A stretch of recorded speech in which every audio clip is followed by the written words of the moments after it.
I'm trying another new setting. This is linear, but 16:9. And I'm not sure if it will then make the shot just as wide, but also hopefully maybe avoid that dizzying fisheye effect when I am not controlled enough to not just like turn around quickly. Maybe it'll be the best of both worlds. We'll find out. So here we are. It's Saturday, and as such, I slept in epically. I woke up at 3 in the afternoon. I think I was up till 3, so that's like 12 hours of sleep.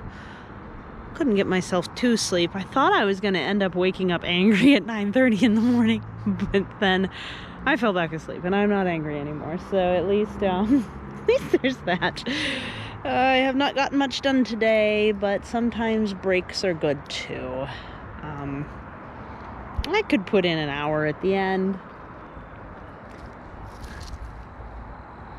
Sun's not down yet, but we're at the point in the year when the sun's going down sooner and sooner, so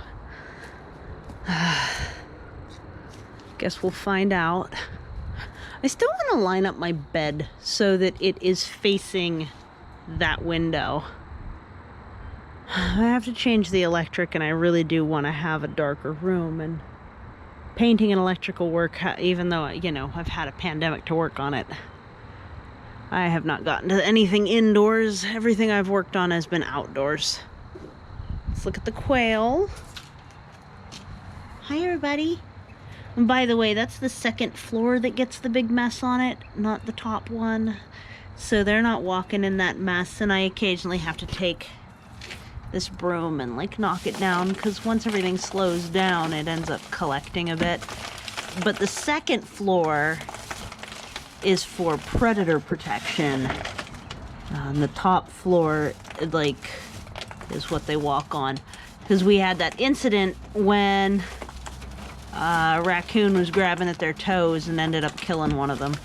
So that's when I added the second floor to avoid that. So that's why it's like that. It's not them walking on poops. It's just a design issue. I could probably go with 1 inch on the bottom layer.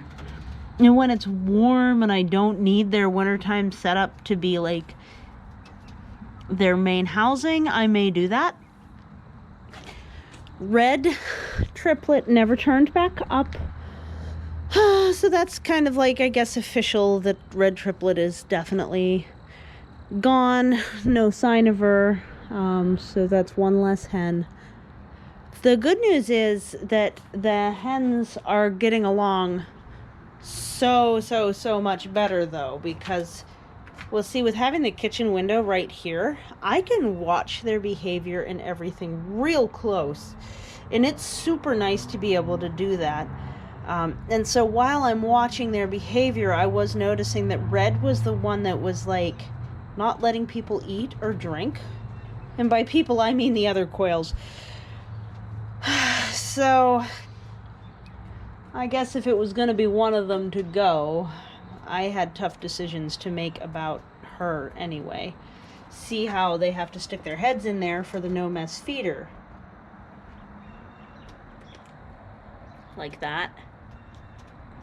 Well, red triplet was not okay with them sticking their heads in there for the no mess feeder, and would tell them to go away.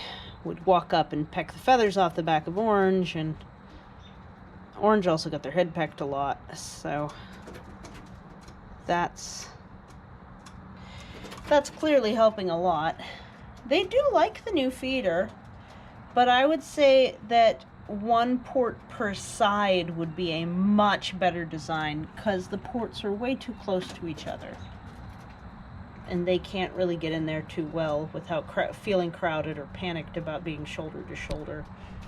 Because once their heads are all the way in there, they don't know if it's a friend or a foe that's putting their shoulder against them, and they freak. So yeah, I'm happy enough with the feeder, but I'm likely eventually going to mod it so that there's a 1.5 inch PVC port on the other 2 sides going in so that it's a 4-sided feeder and they can still get in simultaneously, eat simultaneously. Like that. Then we have the roosters over here. So today is actually their 6 weeks birthday, which is a maturity milestone for everybody. As far as like, oh, you like, see, this is why I don't like the low feeders. They spend a lot of time on top of it and then their feet get all poopy. Ugh. So, yeah, that's an issue. This is going to be like a summertime only coop. And once I have the hardware needed to make a proper coop feeder, like automatic feeder, then I will also be doing that. Because the low feeder, it's kind of troublesome in a lot of ways.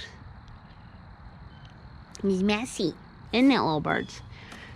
So, gonna start, probably pretty soon gonna start rotating roosters in and see how the behavior goes with everybody.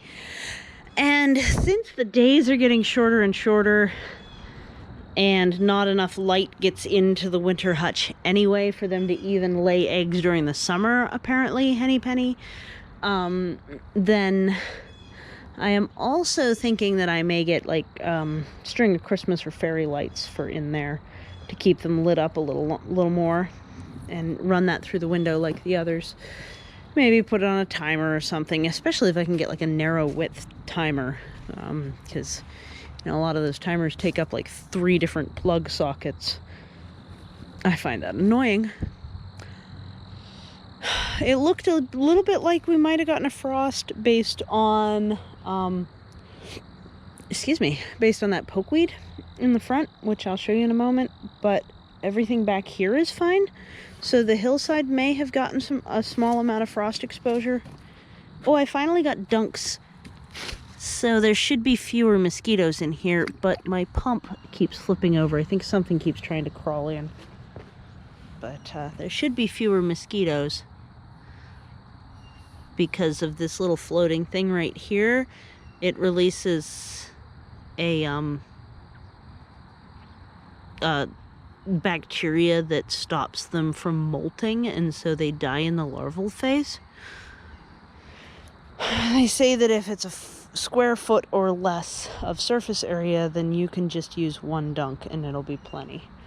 So, or a quarter of a dunk rather, because that's actually broken. I may add another one because there were just so many in there. But still haven't finalized a pond. It does feel a little bit risky having it there, to be perfectly honest, because of the fact that, oh, there goes the pump. Good. Because of the fact that I always feel like I'm going to fall in, you know? So I either need to put in something that'll guard it, because that's such a narrow path that way, or I need to dig a different pond and not have that be my pond. I'm not sure which I'm going to do, because like right here would be a fine place for a pond too, and I could pot up all these adorable calico asters. I freaking love this species of aster. But we didn't get a frost in the back. You can tell from the peppers they're not wilty or anything, and those are always the first to go. These peppers haven't been very good. I mean, it was a 50-cent pot of peppers, so I'm not sad. But they're bitter, you know? Like, by the time they're ripe enough that they'd be good, they're eaten up by some bug. But these little tomatoes are the best. I freaking love these. So, see, these leaves are doing great. But for comparison, let's see if I can go out front and show you how the pokeweeds are going. This is a slightly longer video because 1080p seems to be letting me go longer. But we also might cut off because I don't know how longer. We'll find out eventually. Eventually I'll have an abrupt end of something. But since my like so-called stage name is Mix Abruptly, I guess we'll be okay, huh? See how droopy the leaves are on this. You can see the berries a lot more strongly. Oh, the contrast on that isn't great. But there's a pokeweed right here. There's ones over here, and the leaves are just dangling and flopping around in the wind. And it's the little bit of movement right there. That is a sign of frost damage on the pokeweed. So I'm going to assume that the hillside got blasted with frost, probably because of its river exposure and everything. And we probably got frosty nights coming soon. Beautiful though. I got a hat on and a hoodie. It's cold. Beautiful. All right, well, I don't know if I've already ended the video or what, but I know I can go a little longer, so I guess we'll find out in editing. And I don't mean in review, rather, because I can't edit much. All right, take care. Welcome to the Cliffside Yins. That's a blue jay, and this is Permaculture. Bye.